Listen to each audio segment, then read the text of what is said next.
Savage love encircled the heart. Synopsis. Pramath, a veterinarian, takes on the role of avenger for his best friend. He kidnaps Phakakrong, a stunningly beautiful woman known for breaking men's hearts, and takes her deep into the forest with him as part of his plan to teach her a lesson. However, what he discovers is far from what he expected.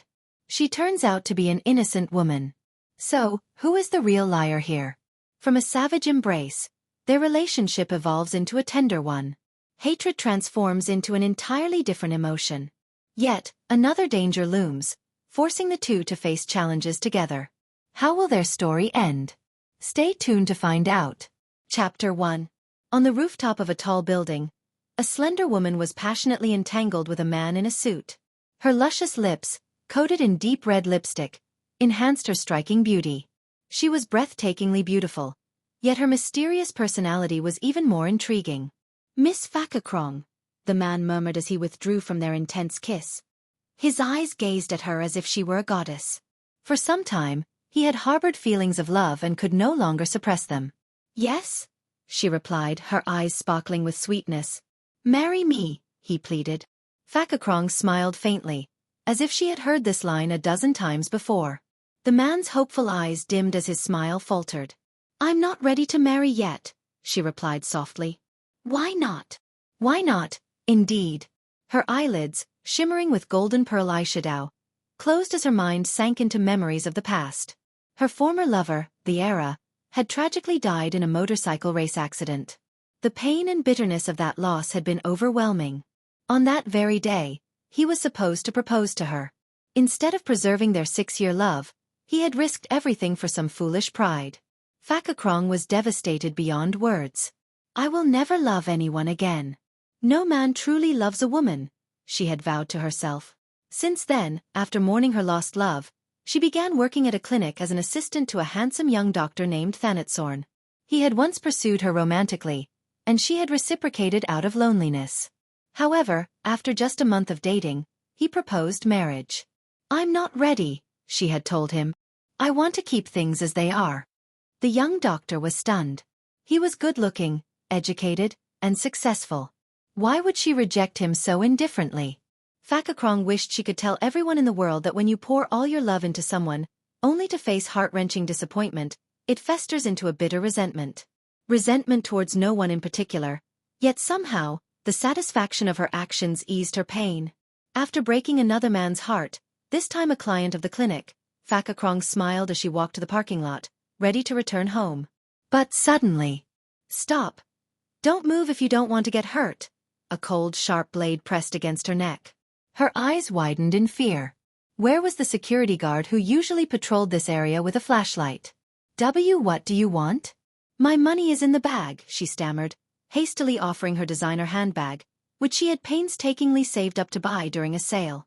Instead, the man behind her inhaled the scent of her hair. "Ah!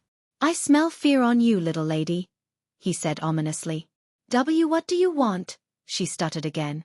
"I want all of you," he replied with a sinister tone. "What?" "Walk to the car. Slowly. Don't make any sudden moves.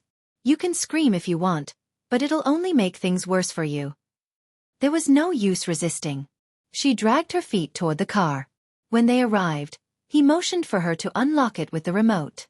Was he after her car? Her heart sank as she thought about how long it had taken to pay off this car. She had worked hard, saved diligently, and put down the deposit herself. Owning a car had been a long-held dream. "Get in," the man ordered, nudging her into the driver's seat.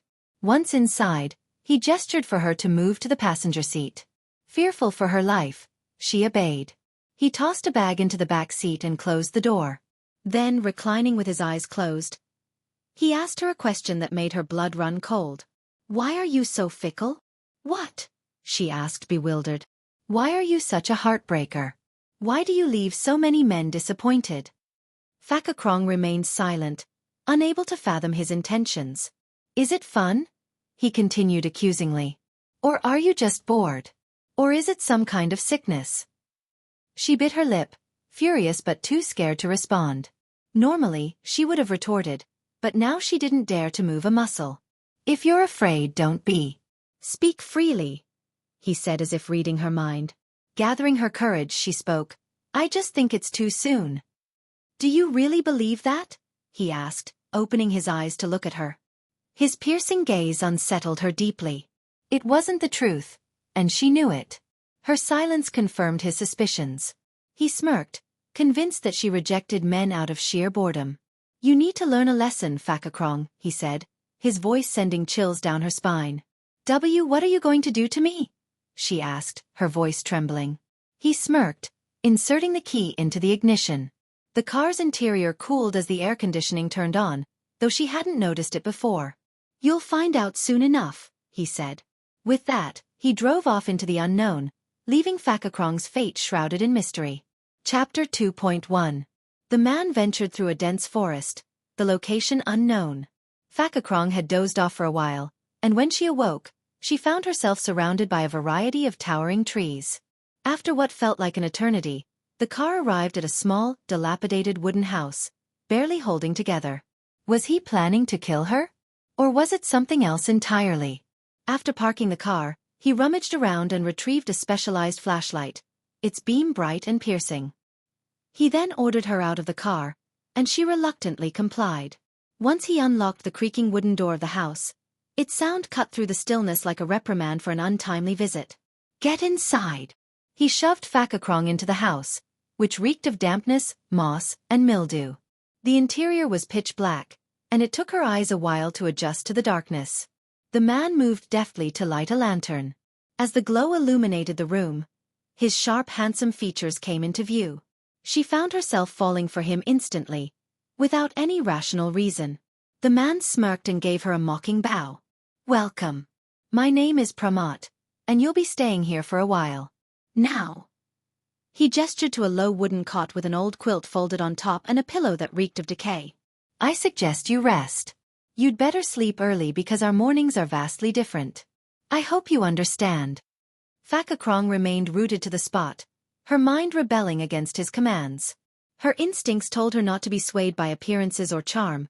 She always prided herself on having her own thoughts. Why should I listen to you? Because you have to, he replied with a sly smile. You need to learn a few lessons before I'll consider letting you return to your cushy job. Though her mouth opened to argue, she couldn't find the words. You should just go to bed, Pramath insisted again, but she shook her head.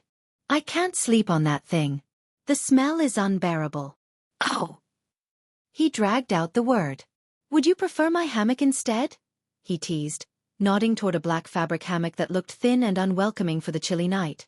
I don't understand why you're treating me like this, Phakakrong muttered as she begrudgingly climbed onto the sturdy wooden cot, her face betraying her frustration. Pramath didn't say another word. Instead, he removed his shirt, revealing a well-toned physique, evidence of his dedication to fitness. He was likely a regular at a gym. I'm going to fetch some water nearby. I'll bring some for you too, see how generous I am, he said, flashing a grin. Phakakrong turned her face away, her heart pounding at the sight of his bare torso. Don't even think about running. You'd only run into wild boars instead of a way out, he warned before leaving. She had no intention of risking a nighttime escape, especially after his ominous words. Besides, he seemed educated. If he wasn't completely deranged, her life might not end tonight. The sound of his footsteps receded into the distance. Phakakrong closed her eyes, unsure of what else to do. The next thing she knew, the sound of a rooster crowing jolted her awake. Cock-a-doodle-doo. She could hardly believe her ears. Groggy and half asleep, she sat up, still trying to process the morning light. You're up early, said a shirtless Pramath, holding a lantern and a basin filled with toiletries, soap, a toothbrush, and toothpaste. He seemed oddly attentive to her needs. Don't just stare. Go wash up. We've got work to do, he said. Work? What work? My job is at the clinic, she retorted. You'll have to forget about your fancy job for now. Out here there's no such thing, he replied, tossing the basin in front of her before turning to leave. You act like I'm some vagrant. Dragging someone out here to do ridiculous things in the middle of nowhere. What's wrong with you? Phakakrong snapped, her patience finally wearing thin. She grabbed the basin and hurled it at Pramath, but he dodged it with ease. Chapter 2.2. The young man swiftly approached her, his eyes blazing with intensity. He hung the lantern on the wall before gripping her chin firmly, his voice menacing.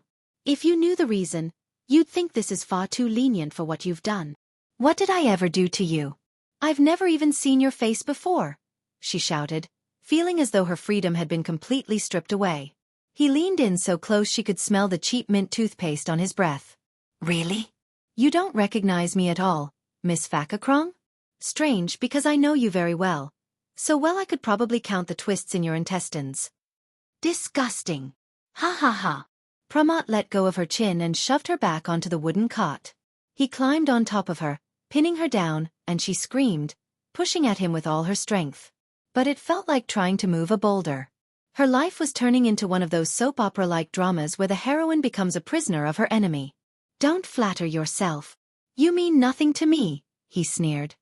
I brought you here to teach you a lesson, not to make you my wife. You can stop blushing now. Despite straddling her, he had the audacity to suggest she was overreacting. His sharp tongue infuriated her even more.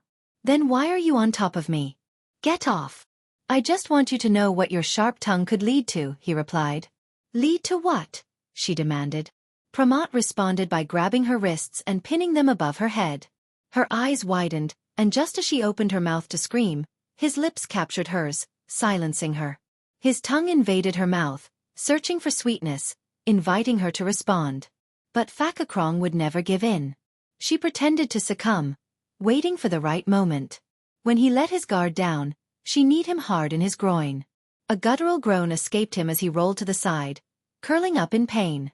Thud. Crash. Asterisk asterisk. Pramath's muscular body tumbled off the cot and onto the ground. Fueled by adrenaline, Phakakrong sprang to her feet, transformed from a frightened kitten into a ferocious tigress. She pointed a finger at him. Don't you dare do this to another woman again. With that, she bolted out of the small house, scanning for her car. She remembered parking it right in front of the door. The tire tracks were still visible. But her car was gone. Phakakrong broke into a cold sweat, panic rising. She ran back to the house, shouting angrily at the man who was now struggling to stand. Where's my car?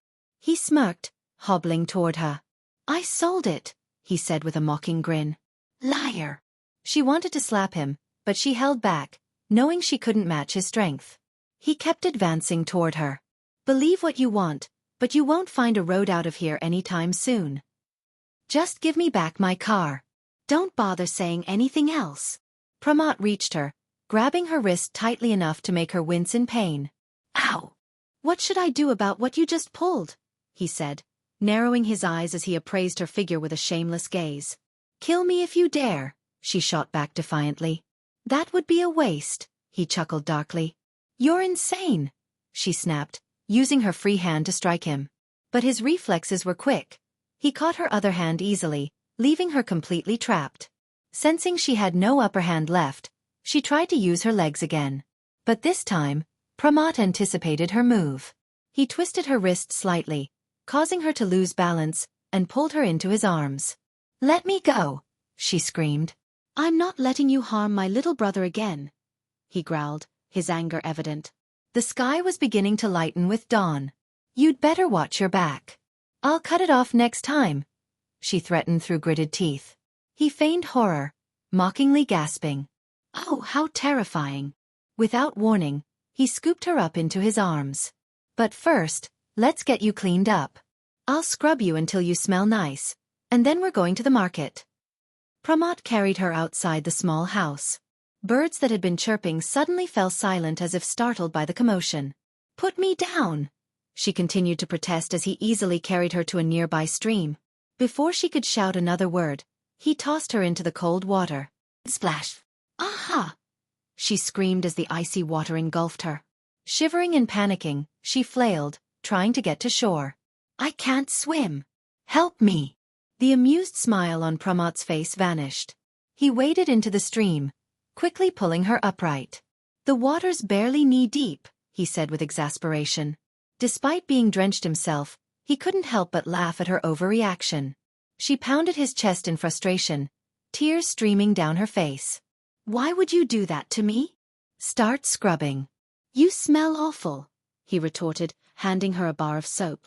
When she hesitated, he began washing her himself, ignoring her protests. "Here's a toothbrush. Use it," he commanded as they sat on a rock by the stream. Phakakrong reluctantly brushed her teeth, shooting him furious glances the entire time. "Hurry up, or we'll miss the market," he urged, glancing at the sky. The morning was slipping away. Chapter 3. After finishing her bath and changing into a blue farmer's outfit from the large bag, Phakakrong was forced to carry a basket as Pramath hurried her to the market that was about to close. "Oh, Dr. Matt. It's been so long since I last saw you here." A beautiful young woman, busy packing up her fish, greeted him warmly. Standing beside Phakakrong, he flashed a broad smile, instantly transforming from a rugged man to a charming and friendly figure. And, most importantly, he was a doctor. A veterinarian or a medical doctor? "Yes, Gaw, heading home already?" "Yes. Would you like some fish, Dr. Matt?" "I can pack some up for you," Gaw offered. Even before finishing her sentence, her nimble hands had already selected the finest fish and placed them into a bag. She glanced at Phakakrong curiously. "Is she your new assistant, doctor?" Gaw asked, handing over the bag. Phakakrong remained silent, refusing to say a word. "Yes, her name is Phaka," Pramath said, dropping the fish into the basket Phakakrong carried. He reached for his wallet, but Gaw quickly waved her hand to stop him. "No need, doctor. You don't visit often. Oh, and tonight, I'm making bamboo shoot curry. Would you like some?" "That's perfect. Please bring over a small pot, Gaw," he replied. "Sure thing." Pramath then took Phakakrong's hand, leading her to another stall. She noticed that many market vendors smiled at him and offered their goods for free, though he politely declined most of them. "Looks like the basket is full now. Do you want anything else?" he asked, turning to Phakakrong, who still hadn't spoken a word. "I want to go home," she replied curtly. His eyes darkened, but when someone greeted him, his face quickly shifted to a cheerful smile. He was a devil disguised as a gentleman. Pramath grabbed her hand, leading her quickly to a stall selling Thai coconut pancakes. The vendor, a middle-aged woman, was flipping the treats with practiced ease. 20 baht worth, please," he said in a gentle tone, making Phakakrong want to knee him again. The contrast in his behavior was infuriating. "Oh, doctor! It's been so long since your last visit," the vendor exclaimed while packing the pancakes into a paper box. "Yes, the last time I came the power was cut," he joked. "Well, it's been almost a year since then." Phakakrong listened intently, piecing together bits of information. It seemed he was well-liked in the community. "Is she your wife, doctor?" Pramath just smiled, leaving the vendor to draw her own conclusions. Phakakrong quickly denied it. No, I'm not." "Oh, look at you blushing. Dr. Matt has never brought anyone here before. You must be special," the vendor teased. Phakakrong sighed inwardly. Asterisk, I said I'm not, and yet they think I'm shy. People? Asterisk. Before she realized it, she was being led back to the house. "Why so quiet?" Pramath took the now heavy basket from her hands. She looked at him, her expression full of suspicion. "You're a doctor?" "Yes. But you have the most awful personality. It's completely inhuman," she scoffed. He chuckled, casting a cold glance her way. "I'm a veterinarian. That's why I act like an animal." "Huh." With that, he quickened his pace, the sun now directly overhead. Phakakrong trailed behind until she had an idea. Asterisk, why am I just following like this? Why didn't I take the chance to escape while we were outside? Asterisk. Pramath suddenly stopped and turned sharply, realizing she wasn't close behind. Just as he suspected, she was making a run for it. He immediately dropped the basket of fish and vegetables and sprinted after her. Ah! Not far away was the market, where villagers were loading their goods into trucks to head home. In the tall grass, Pramath tackled Phakakrong, pinning her to the ground and covering her mouth with his hand. Page. She struggled, pounding his broad shoulders. His piercing gaze bore into her and he whispered darkly, "If you don't stop, I'll take you right here and now." His crude threat silenced her, and she glared at him with seething hatred. "Good. Now promise me you'll stop defying me. Understand?" His voice was calm, but his eyes looked as though they could tear her apart. She nodded quickly. Satisfied, he released her and motioned for her to walk ahead. You're cunning. Keep walking, he said, his tone laced with mockery. That was the last thing he said to Phakakrong that day. Chapter 4. The aroma of fried fish wafted through the air, teasing Phakakrong's delicate nose. She sniffed the air like a hungry cat, her stomach growling loudly in protest. Go wash the vegetables and peel some garlic, Pramath ordered, his voice brisk. She rolled her eyes, taking the basin to the small clay water jar outside. What am I even doing here? This feels like some ridiculous survival camp, she muttered under her breath, scooping water and cleaning the vegetables half-heartedly. No phone, no way home, and who knows when my throat will get slit. Ugh! Are you done yet?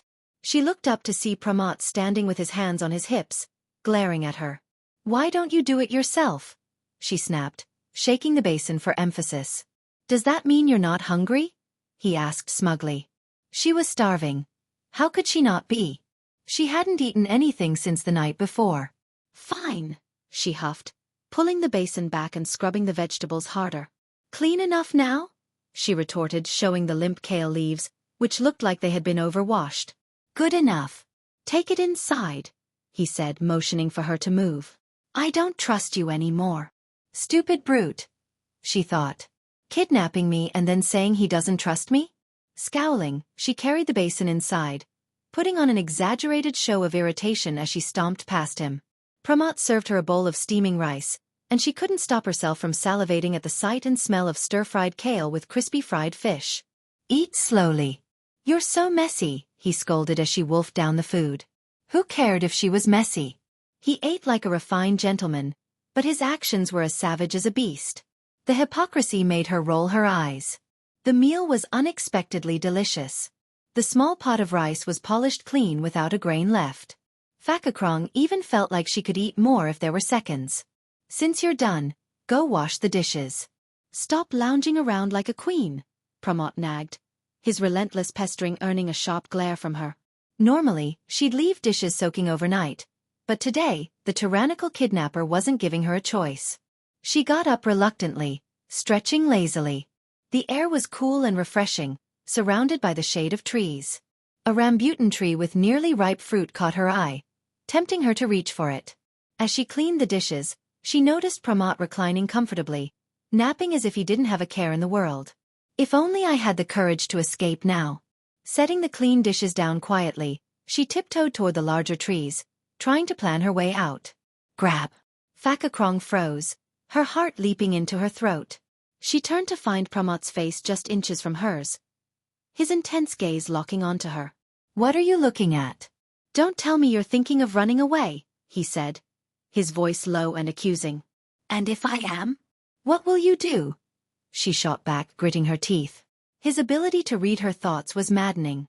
I'd say you'll end up as my wife, and you'll never get an answer to your questions, he replied smugly. You barbarian. Suit yourself, he shrugged, his tone dismissive as he tilted his chin arrogantly. Why don't you tell me what this grudge is about? What did I ever do to you? It's not about me. It's about my friend. You wouldn't remember him because you're a heartless flirt, he said coldly. What? Did he commit suicide or something? Their eyes locked, a battle of wills that neither seemed willing to lose. Pramath suddenly grabbed her face, squeezing her cheeks until she winced in pain. Let go. That hurts, she yelled, swatting his large hand away. Yes, he did. And unfortunately for his mother, he was her only son, Pramath growled, his eyes blazing with anger. Phakakrong froze, a chill running down her spine. Who are you talking about? He turned his back, his eyes reflecting pain as he spoke. Sint Hop. Sint Hop? Who was Sint Hop? Pramath turned back to face her, his expression a mix of scorn and sorrow. Can't remember, can you? Of course you wouldn't. You're greedy and selfish. That's enough, she shouted, her voice trembling with pent-up emotion. His accusations felt like they were crushing her. He glared at her, his anger palpable. What's the matter? Can't handle the truth? Phakakrong clenched her fists, counting to 10 to regain her composure. I may have my flaws, but they're nothing compared to the lies you're throwing at me, she said firmly. So you deny it? Pramath's anger flared again as he stepped closer, forcing her to retreat until her back was against the wall. I won't admit to something I didn't do, she declared defiantly. You're a woman who even deceives herself, he spat. Reaching her breaking point, she shoved him hard in the chest. I told you, I don't know anyone named Sint-Hop. Stop forcing your assumptions on me. Tears of frustration streamed down her face. Pramath smirked, his demeanor cruel despite the hint of hesitation in his eyes. Too bad for you. I'm not one to be swayed by tears, he said coldly, though his hand twitched as if tempted to wipe them away. Inwardly, he reminded himself not to trust this beautiful yet deceitful woman. I know you're not kind-hearted, Phakakrong said, her voice laced with mockery. Because you're not human. You don't even have a heart. Chapter 5.1 Dr. P. Tear. A shrill voice cut through the tense atmosphere like a knife, shattering the brewing storm. The stern-faced veterinarian turned sharply toward the source of the commotion. Oh, there you are. Help me, please. The voice belonged to Dee, a flamboyant transgender woman with an unoperated transition. She clung to his arm like a mischievous squirrel. Yes. What's the matter? He asked, his patience wearing thin. My cow has sudden diarrhea. And the villagers said you just came back. Dee exclaimed, shaking him vigorously until Pramath nearly lost his balance. Calm down. Let go of me first, he said, gently prying her hands off him. Taking a deep breath to compose himself, he caught Phakakrong smirking at him again. Pramath growled inwardly. Your turn will come soon enough, little lady. Shall we go now, doctor? Dee asked eagerly. Yes. Let me grab my medicine kit first, he said, hurrying inside. Fortunately, he always kept his supplies ready for emergencies during his visits here. When Dee saw him emerge with the kit, she rushed over and grabbed his hand. Hurry or Mulu will die on us. Pramath came to an abrupt stop, pulling the other person near the door along with him. You're coming with me. Now, he ordered. Phakakrong opened her mouth to protest but froze at the sharp look in his eyes. She yanked her hand away, her tone defiant. You don't need to drag me like cattle. I can walk on my own.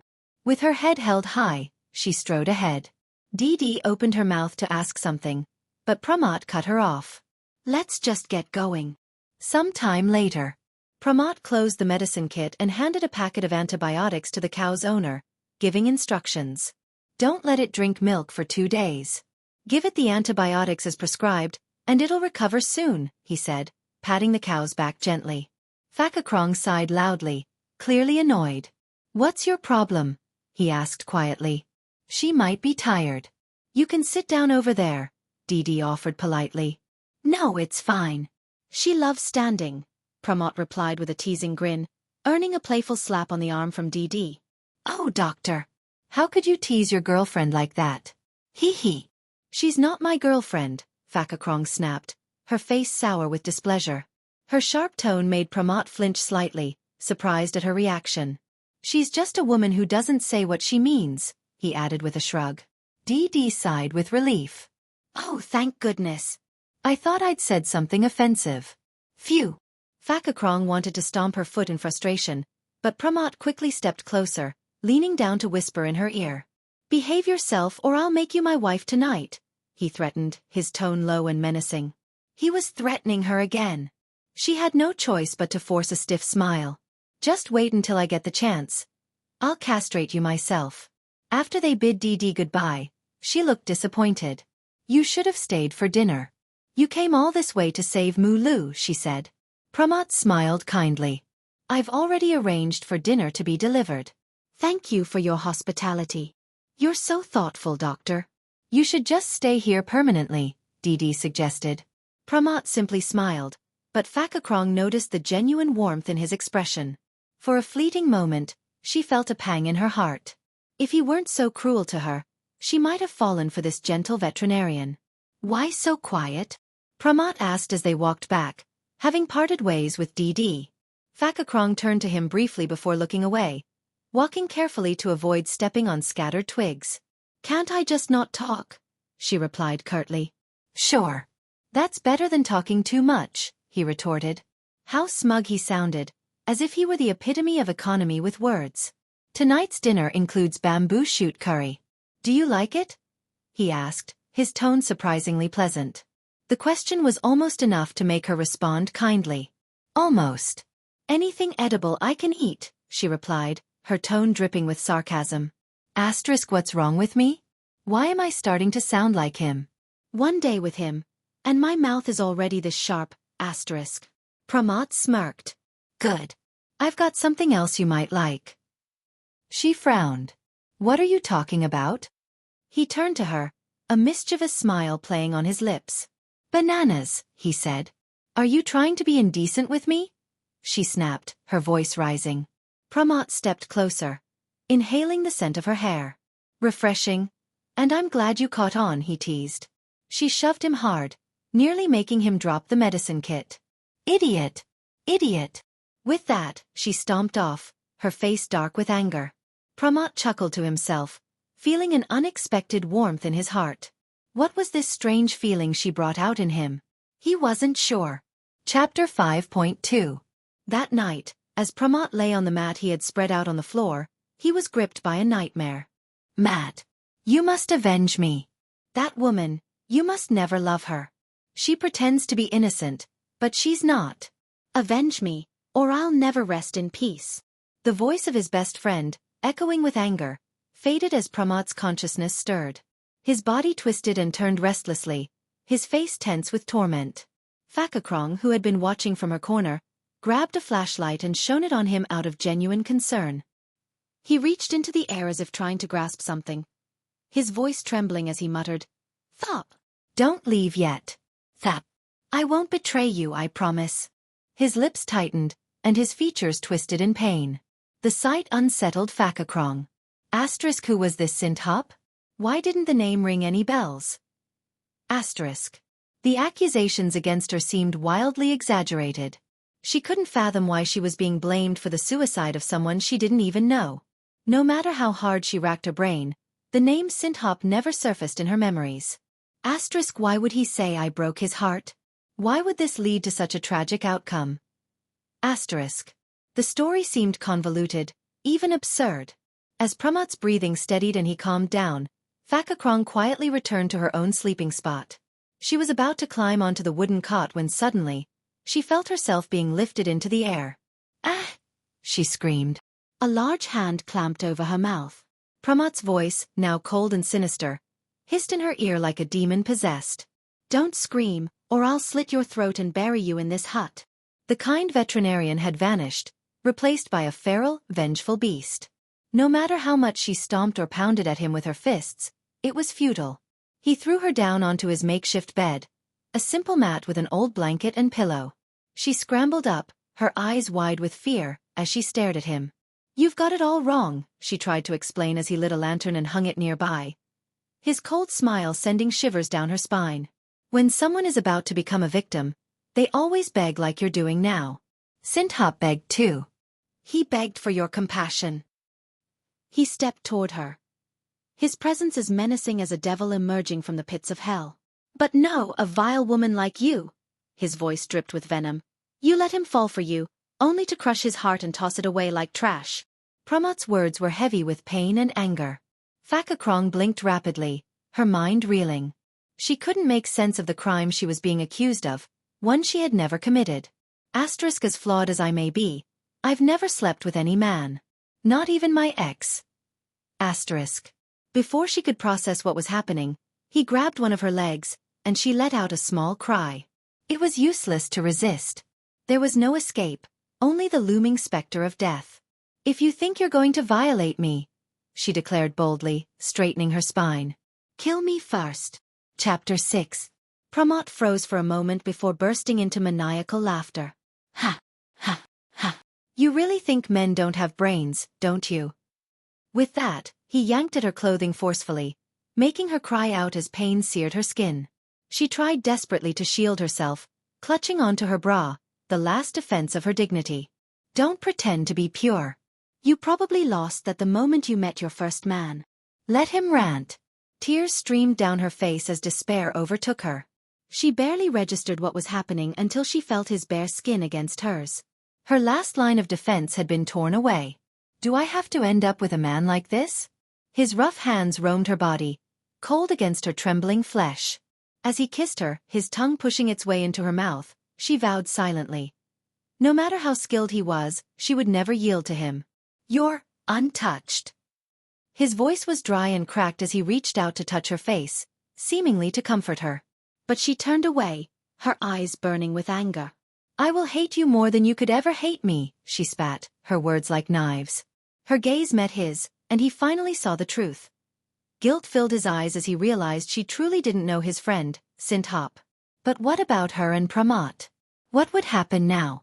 As she tried to move away, he pulled her into a tight embrace. "I will take responsibility. Trust me." His voice carried a soothing quality, almost like a poem. Exhausted from the ordeal, Phakakrong drifted into unconsciousness. "Doctor. Are you here, doctor?" Phakakrong woke up groggily to the smell of grilled fish. She hadn't had it in months since she couldn't find any being sold. Shaking off her sleepiness, she sat up. The blanket slipped off her body, and she quickly pulled it back around her as she heard voices outside. "When the doctor called, I brought it right away. Do you need anything else?" The voice of an older man carried no hint of secrecy. "Thank you, Uncle Me. That'll be all for now. Once the sun cools a bit, I'll head back to Bangkok."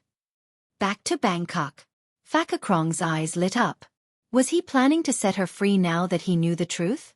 Hearing his footsteps approaching, she quickly lay back down, pretending to sleep.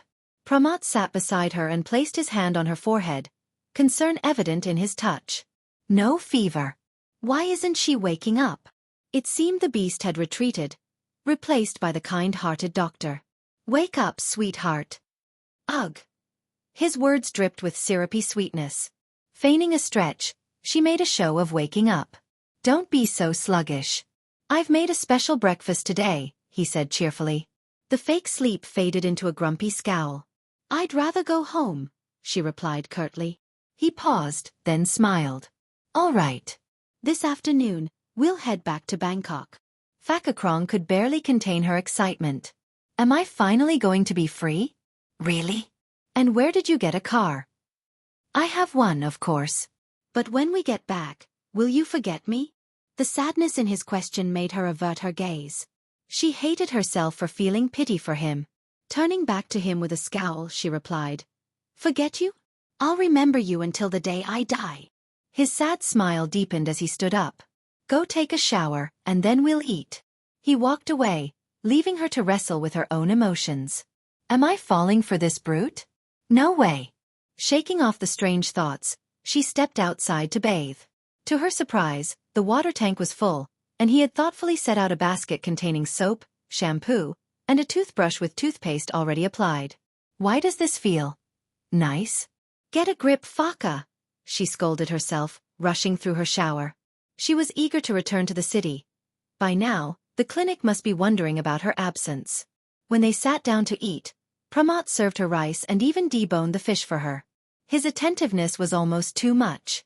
Did he think this would make her forgive him so easily? Not a chance. But the meal was indeed special, just as he'd said. The grilled fish, boiled vegetables, and shrimp paste chili dip made her want to devour everything like a starving tiger. Why are you eating so little? Is it not good? He asked, feigning disappointment. She wanted to eat her fill but refused to let him see her enjoy it. Her pride wouldn't allow it. I just want to get back to work, she replied. It wasn't entirely a lie. Pramath glanced outside, where the sun still shone brightly. Let's wait until the sun cools a bit, okay? He said softly. Ugh, sweetheart again. Why are you being so nice now? Why not show the face you had before? She retorted, breaking the atmosphere.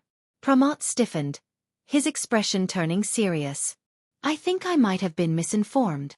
It seemed he was man enough to admit his mistakes. And how do you plan to make up for what you did to me? The meal ended on a sour note. Pramath washed his hands, leaving the rest of his food untouched. She felt a pang of guilt for ruining the moment but quickly brushed it aside. What do you want me to do to make it up to you? I'll do anything, he said, his tone deadly serious. His sincerity unsettled her. She turned away, biting her lip. Just take me back to where I came from. And let's never see each other again, she said firmly. Though his sadness was clear, he nodded. All right. Chapter 7. It felt like a fleeting dream. Phakakrong was now sitting in her own car, parked exactly where it had been 2 days ago. Pramath was gone. Her hands gripped the steering wheel as if for the first time. A simple turn and press of the accelerator would take her far away from this place. She scanned her surroundings one last time before pulling the car into motion. As the engine roared to life, her phone, fully charged and plugged in, buzzed loudly. "Hello? Doctor?" she answered reluctantly. "Miss Phaka. My goodness, you almost gave me a heart attack. Where have you been?" The relief in the caller's voice was palpable. "It's a long story. I don't even know how to start," she replied, uncertain how much to reveal. "Then don't explain. Just come back here quickly, that's all I ask." Instead of heading home to freshen up, she found herself driving straight to the clinic to face the concerned owner. Normally, Phakakrong dressed immaculately, always complimented by a subtle spritz of perfume. But today, she wore the same outfit she'd been in 3 days ago, her face bare of any makeup. "Oh my! Miss Phaka," exclaimed Dr. Thanatsorn, or Dr. San. He looked genuinely shocked. Without her usual polished appearance, her pale and youthful face seemed almost unrecognizable. "I don't want to talk about it, doctor. I'm exhausted," she admitted. Dr. San sat down heavily on a chair, reaching out to hold her small, delicate hand. Startled, she pulled away quickly, a sense of defilement washing over her. "It's like I'm tainted now," she thought bitterly. "You need someone to take care of you," he said gently. Her eyes flicked toward his, brimming with unshed tears, though she swallowed her sobs. I am fine. But I'll need another day off," she stammered. "Of course. That's no problem. But I'd like to be there for you, if you'll let me," he offered. Phakakrong was too weary to respond. Surely, nothing worse could happen to her now. Even her purity had been taken by someone who didn't deserve it. "You've never seen me, have you?" Dr. San said softly, sadness coloring his tone. She didn't have the energy to comfort him. Her own nerves were still frayed. "Please, doctor, not now," she pleaded. He nodded and walked away, leaving her with a parting remark. "Take as much time off as you need, but do let us know beforehand." Phakakrong gave him a small, grateful smile. Perhaps, she mused, she might eventually let her guard down with him. After leaving the clinic, hunger gnawed at her, so she stopped at her usual food stall to grab some takeout. As she got out of the car, she felt the eerie sensation of being watched. "You're imagining things, Phaka? Miss Phaka. You look so pale. Are you feeling unwell?" Grandma Cam asked, and her 2 young assistants stared at her with concern. Phakakrong tucked her hair behind her ear, embarrassed. "Just a little under the weather," she mumbled. "You look like my sister after a breakup." "Haha, just kidding, Miss Phaka," one of the young girls joked, only to immediately apologize when she saw Phakakrong's expression sour. The remark hit too close to home. After hurriedly ordering 2 bags of food and paying, she left the stall as quickly as possible, ears burning from overheard murmurs. "Miss Phaka seems off today, doesn't she, Grandma Cam?"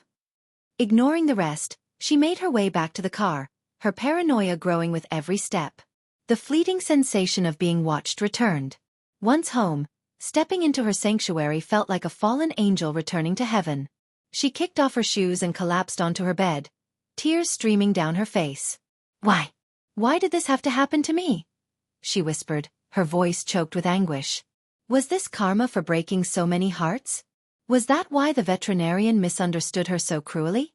But how did he even know her name? Enough. Let this end here and now. She thought, her exhaustion pulling her into slumber as the sound of the fan hummed softly in the background. Phakakrong underestimated Pramath. He had followed her home, still wearing the same clothes. In truth, he had never truly left, shadowing her every move. Ending things wasn't so simple. Not for someone as obsessed as him. To him she was his. And once someone was his, it was near impossible to let go. He entered her room silently, his eyes falling on her fragile form. She lay face down, cheeks stained with tears. "Sweetheart, please forgive me. I'll make this right, I promise," he murmured softly, too afraid to wipe away her tears for fear of waking her. After watching her for a while, he left as quietly as he had come. The room remained undisturbed, his presence like a shadow fading into the night. Chapter 8. Pramath parked his car in front of the Grand family home. A thin man came running out to greet him as he stepped out of the vehicle. "You're back, Mr. Matt?" "Yeah, I'm not a ghost, am I?" he replied tiredly, striding toward the front door. "Mrs. Siri is already waiting for you," the man called after him. Pramath froze. Siri, the mother of his late best friend. The very reason behind his quest for vengeance. His heart pounded as he entered the house and saw the important guest seated with his own mother, sipping tea. His father was likely at the company by now. Pramath's family ran a high-end fabric export business, one of the best in the country. Despite the wealth and legacy, Pramath had chosen to follow his dream of becoming a veterinarian, providing his services free of charge whenever the mood struck him. However, being an only child meant juggling his dreams with family obligations, often stepping into the office when needed. "Ah, Matt," his mother Darren put down her teacup. "I've been calling you non-stop, but none of your numbers worked." Ignoring her remark, Pramath walked to a separate sofa and sat down. "Hello, Aunt Dow," he greeted respectfully. Siri returned the gesture. She reached into her elegant pearl-embroidered bag and pulled out an envelope, causing a flicker of unease in Pramath.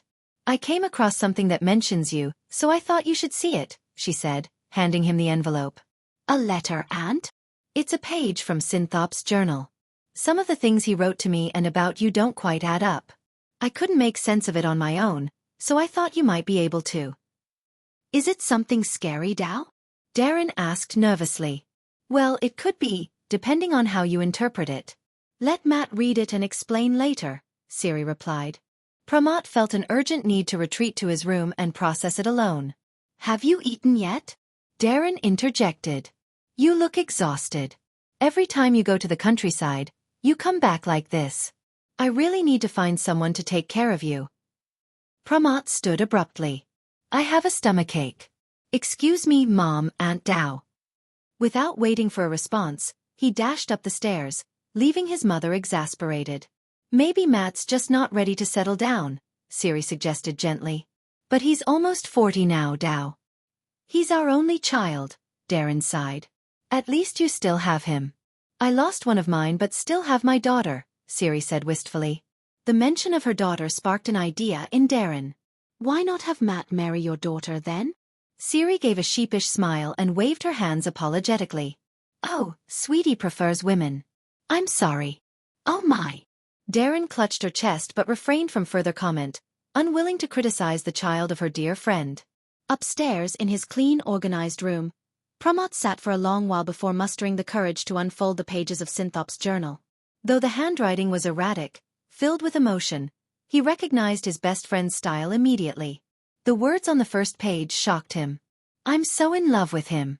Why does he have to like her? Why can't he look at me?" The second page was no less intense. "It's such a painful, gut-wrenching feeling. Should I tell him the truth? That damned woman came between us." By the third page, Pramath's hands were trembling. "I want to kill her. The pain is unbearable. He proposed to her, and I hate her so much. I wish someone would assault and murder her. I hate you, Phakakrong." The final page left him frozen, a cold sweat dripping down his back. "I have nothing left to wait for. My confession meant nothing. I'd rather die. But Phaka, I'll make sure you're ruined along with my death." The papers slipped from his shaking hands, fluttering to the floor. Staggering backward, Pramath nearly fainted. What have I done? And what did Synthop do? He had unknowingly become an instrument of his friend's misplaced vengeance. Synthop might have found satisfaction in his grave, but Pramath was now left with a lifetime of guilt. Knock. Knock. Knock. Pramath flinched, struggling to compose himself. "Who is it?" "It's your mother. Are you all right?" "Dinner is ready," came Darren's voice from behind the door. "I'll be down soon, Mom," he replied. He didn't want to sour his rare visit home with negativity. Gathering the scattered pages, he tucked them into his wardrobe before heading to the bathroom. As the water cascaded over him, his thoughts turned to Phakakrong. His lips moved as if in prayer, his voice laden with regret. "I'll make things right, Phaka. I promise." Chapter 9. What a headache. Phakakrong shifted her body to turn over, but the glaring sunlight streaming through the window forced her to blink rapidly. What time is it? Her slender arm fumbled around for her phone, searching blindly for a moment before finding it. Glancing at the corner of the screen, she let out a loud gasp. What? Did I really sleep through an entire day and night? Oh my goodness! She jumped up quickly, but the sudden movement made the room spin, and she had to close her eyes.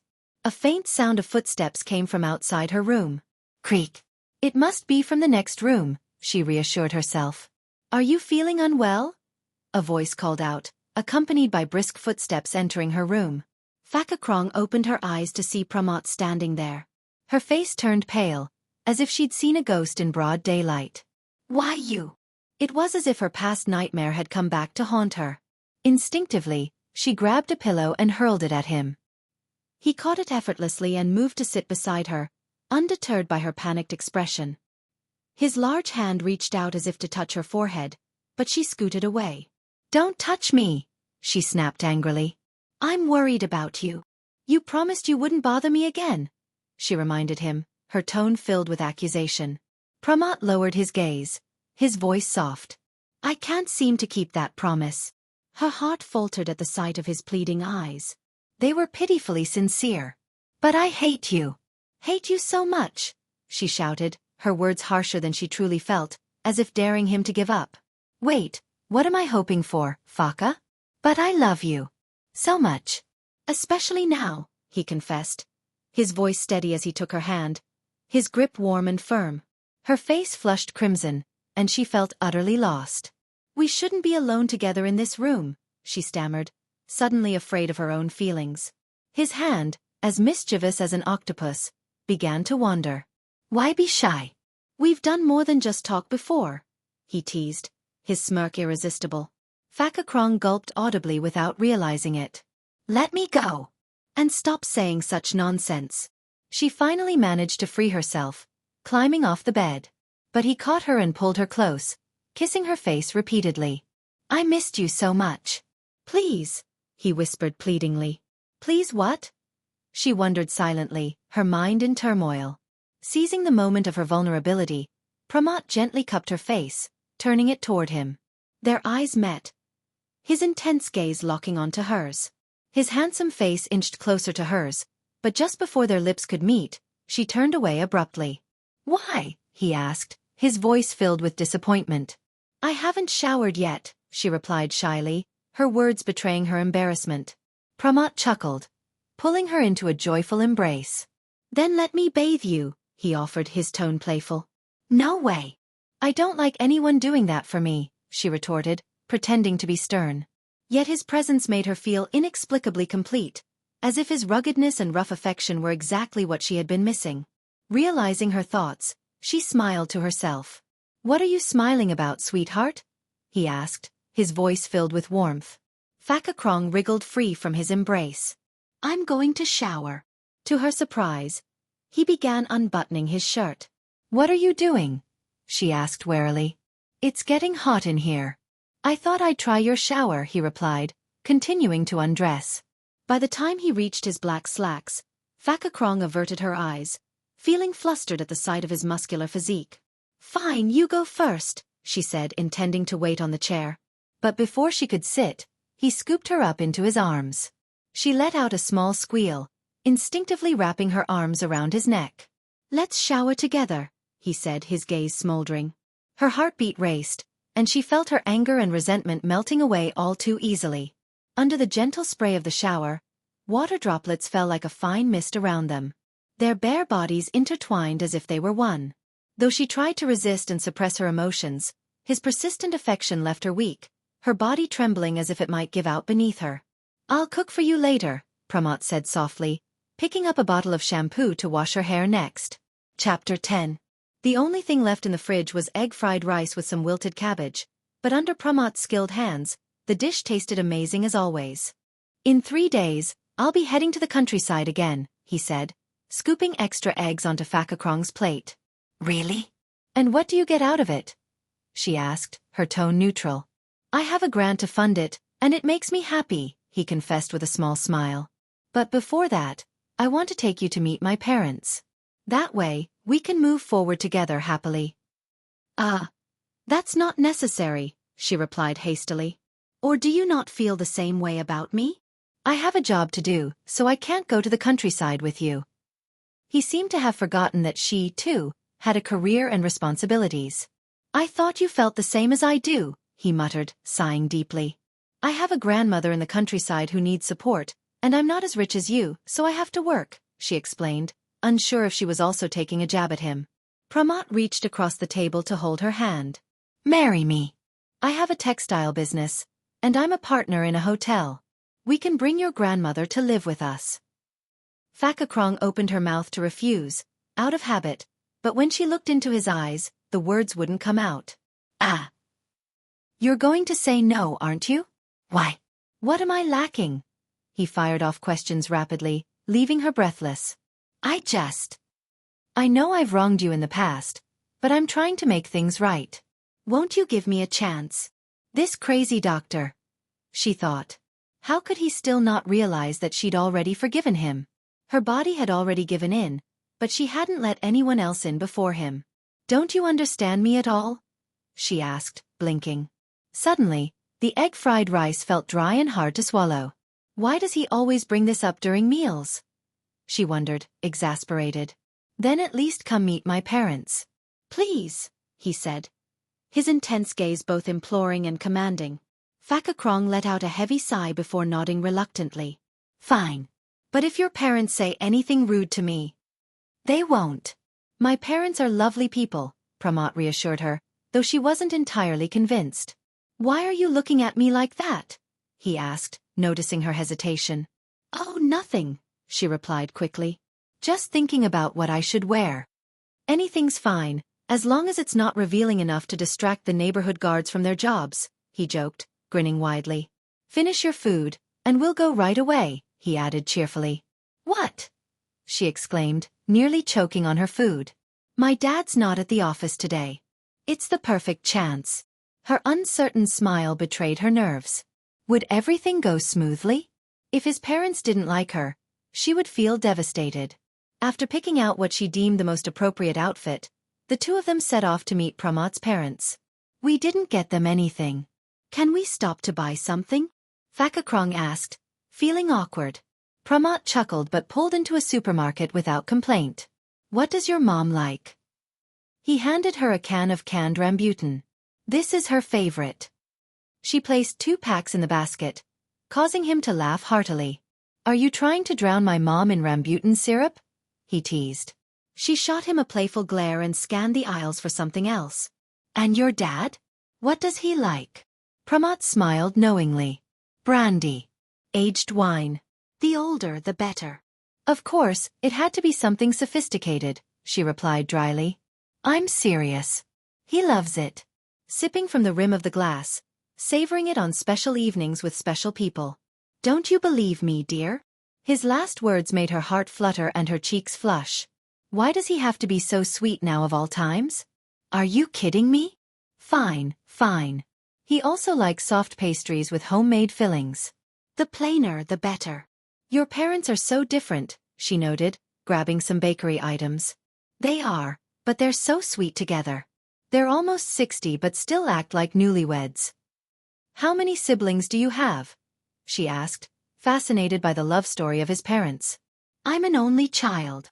Sweet and romantic but only had 1 kid? That's business people for you. They have time to gaze lovingly into each other's eyes but no time to make more kids like us, he said with a sly grin, gently playing with her wrist. Hey! She scolded him. We're in a supermarket, not the middle of the jungle. So you'd like to go back to the jungle with me? That's amazing, don't you think? The conversation seemed to veer further off track with every word. Shaking her head, she carried the basket to the bakery section, leaving him grinning behind her. Adorable, Pramath muttered to himself as he followed her closely, not realizing that they were about to encounter someone. A person who would make him understand how terribly he had misjudged Phakakrong. Chapter 11. Dr. San. Phakakrong exclaimed when she spotted her boss from the clinic shopping for groceries in the same store. Oh, Miss Phaka, Thanatsorn greeted her, surprised to see her looking so cheerful compared to yesterday. Feeling better now? Before she could respond, Pramath arrived beside her, his expression souring at the sight of another man addressing the woman he considered his. "I'm better, thank you," Phakakrong replied. Meanwhile, Pramath subtly pressed closer to her, his body language screaming possession. "Are you here with a friend?"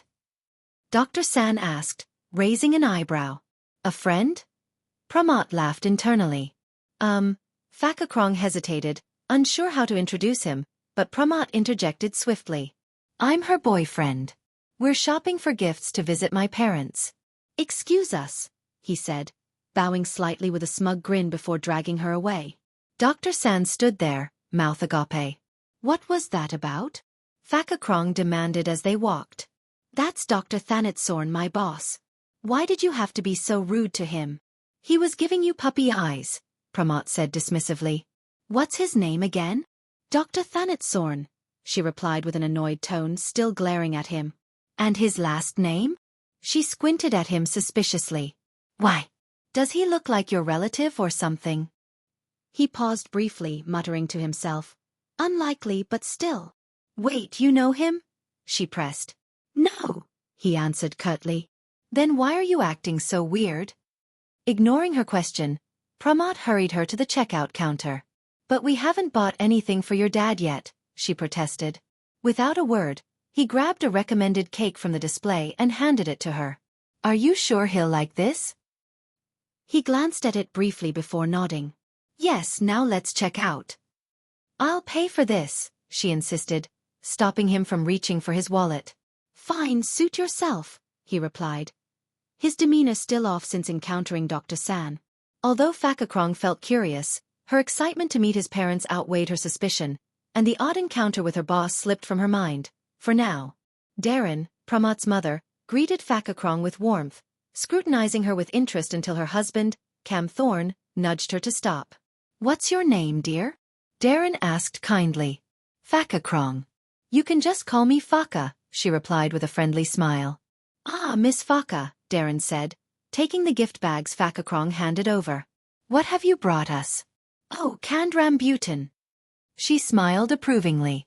Clearly, this young woman knew how to please her hosts. "Yes, I heard from Pramath that you like them. I also brought a cake for your husband. I heard he prefers less sweet treats." At this, Pramath smiled faintly, while Cam Thorne looked at his son with amusement. Phakakrong shifted uncomfortably, wondering if she'd said something wrong. "Is something the matter?" she asked cautiously. Cam Thorne quickly shook his head. No. I'm just happy to see how thoughtful you are. She almost brought wine for you, Dad, but I told her the fumes might make it hard to drive," Pramath teased, making both parents laugh heartily. Phakakrong glanced between them, bewildered. What was so funny? "Enough teasing, Matt," Darren chided lightly, though she was the last to stop laughing. Turning to Phakakrong, she said reassuringly, "It's nothing, dear. I'm just so happy Matt has found someone. I thought I'd never have the chance to hold a grandchild in my arms." Her sincerity was touching. Years ago, when Synthop was still alive, Darren had harbored an uncharitable suspicion that the friendship between the two young men was more than platonic. It wasn't until she received Synthop's tragic letter that she was relieved to learn his heartbreak had been over a woman and not her son. "Why don't you stay here tonight? This house could use a proper mistress, seeing as its owner is always off gallivanting in the jungle," Darren joked, poking fun at her son. "I have to work tomorrow morning, unfortunately." "I'm sorry," Phakakrong replied apologetically. "What do you do, dear?" Cam Thorne asked, his voice warm. "I work at a clinic as Dr. Thanatsorn's assistant," she answered. Pramath's mood darkened slightly at the mention of the name. Though he bore no ill will toward Dr. San, it reminded him of the tragedy surrounding his late friend. "That's impressive. But if you ever feel like switching careers, we'd be happy to have you at the family business," Cam Thorne offered. The visit turned out to be a heartwarming experience. Far from the icy reception she'd feared, Pramath's parents showered her with compliments, especially about her sweet eyes and gentle demeanor. They even joked that any children she and Pramath had would surely outshine their parents in beauty. Embarrassed but flattered, Phakakrong giggled nervously. Before she left, Darren handed her a box of homemade pineapple tarts. "Come back soon, Miss Phaka. You're always welcome here. Just let me know in advance, and I'll prepare a feast for you," Darren said, her tone filled with genuine warmth. Phakakrong was deeply moved. She hadn't expected such kindness and acceptance from a wealthy family. Perhaps I should rethink my assumptions about the rich, she thought to herself, smiling as she waved goodbye. Chapter 12. A new day brought a slightly different work look for Phakakrong. She styled her hair into several small braids and wore a lime-colored outfit. A color she didn't particularly like but decided to try for a change. When she arrived at the clinic, Dr. Thanatsorn, who had arrived earlier, observed her thoughtfully. "Miss Phaka, could you help me pick something up from my house?" Phakakrong looked up in surprise as she placed her bag on her desk. "Did you forget something, doctor?" "It's a box of medical supplies for the clinic. It was delivered to my house yesterday," he explained with a faint smile. She nodded. "Sure. Will you stay here and watch the clinic while I go?" She slung her bag back over her shoulder, but the doctor walked up beside her. "No, I'll come with you. Let's close the clinic for now." "What? Really?" "It's fine. Early mornings are usually quiet anyway," he reassured her. "Is he trying to flirt with me again?" She wondered, sighing internally. The two of them walked quickly to Dr. Thanatsorn's car. As she got into the passenger seat, her phone rang loudly from her bag. "What is it?" she answered hurriedly. "Where are you?" "I need to talk to you," a voice on the other end said urgently. "I'm heading to Dr. San's house for a moment." "We'll talk later, okay?" she replied, hanging up quickly as she noticed Dr. San glancing through the car window. "Who was that?" he asked as she settled into her seat. "Oh, nothing important. Let's go." "I don't want patients to show up and find the clinic closed," she said, brushing off the question. Dr. Thanatsorn started the car, and the drive was silent except for the occasional ping of messages on Phakakrong's phone. She hesitated to check them out of politeness. After stopping at 8 traffic lights, they arrived at a large house painted in soothing light blue hues. The surroundings were shaded and serene. Phakakrong stepped out, waiting for the doctor to park and turn off the engine. "Come in and have a cold drink first," he offered. I think I'll wait outside." "This won't take long, right?" she said hesitantly. "It's okay, really. I need to check the items first," he insisted. Reluctantly, she followed him into the house. The living room was warmly decorated and inviting. She sat down and picked up a magazine to pass the time. "Wait here. Aunt Thong will bring you some snacks and drinks," he said before disappearing into his office. She let out a small sigh of relief, glad she wasn't alone in the house with him. Aunt Thong, the housekeeper, soon appeared, setting down a plate of cookies and a glass of orange juice in front of her without a word. "Thank you," Phakakrong said softly, but the housekeeper didn't respond and left immediately. Feeling slightly awkward, she eyed the orange juice. Its vibrant color made her throat feel parched, so she took a small sip. The taste was a pleasant blend of sweet, tangy, and slightly salty. She took another sip before putting the glass down. As she flipped through the magazine, her thoughts drifted to her ex-boyfriend, the era, and the pain she had buried deep inside. She realized it might be time to let go of her bad habits and the wall she had built around her heart. A notification on her phone caught her attention. Picking it up, she saw 2 missed calls and 1 text message. "I'll follow you. It's dangerous. Be careful," the message read. "What's he talking about?" she thought, shaking her head. She put her phone back in her bag, hoping Pramath wouldn't actually show up. He had mentioned visiting a friend's mother today. 10 minutes passed. Phakakrong's boredom grew. Is he checking the supplies or taking a nap? She wondered. Though tempted to go check, she decided against it, reminding herself that Dr. San had been understanding when she went missing for days. Feeling drowsy, she leaned back in her chair. The cool air conditioning and quiet ambience lulled her into a light nap. Footsteps approached. Phakakrong wanted to open her eyes, but her lids felt impossibly heavy. She could hear voices though. "She's asleep. Help me carry her upstairs," Dr. Thanatsorn's voice said. "Be careful. I saw her on her phone earlier. What if she tells someone she's here?" the housekeeper whispered back. Dr. San chuckled coldly, a tone vastly different from his usual demeanor. "It won't matter. Once everything is settled, she won't dare speak my name again." Though she couldn't open her eyes, Phakakrong's ears picked up every word. A chill of fear ran through her as she reassured herself it was just a dream. Dr. San, kind and gentle Dr. San, plotting something?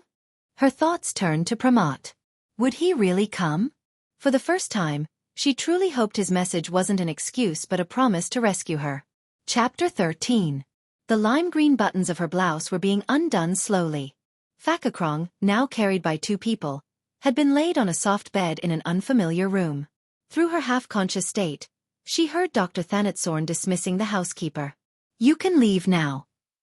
His voice sounded as gentle and polite as ever, masking the dark intentions hidden beneath. One couldn't judge a person by their outward demeanor alone, she realized. After a moment, he stepped away to do something but soon returned, climbing onto the bed and leaning closer. She could feel his breath grazing her skin. She wanted to pull away but found herself immobilized. "Please, Pramath, help me," she sobbed silently. But hope seemed distant. "Hey you! The doctor's not here. Go look for him at the clinic." The housekeeper's voice echoed loudly from downstairs, addressing someone. Thanatsorn paused mid-movement. "Who is that?" "I saw the doctor's car outside, and that's my girlfriend's bag right there. Call him now or I'm calling the police." The voice was loud and clear, filling Phakakrong with a wave of relief. Dr. Thanatsorn climbed off the bed, casting a regretful glance at her before heading downstairs. Pramath was furious when he saw Thanatsorn descending the stairs with his usual calm facade. Without hesitation, he grabbed the doctor by the collar. "Calm down, man. What's the matter?" Thanatsorn asked with feigned innocence. "Where is Phaka?" Pramath demanded, his spit flying in rage. "She's not here. She left a while ago," Thanatsorn lied effortlessly. "But that's her bag, and her phone is here too."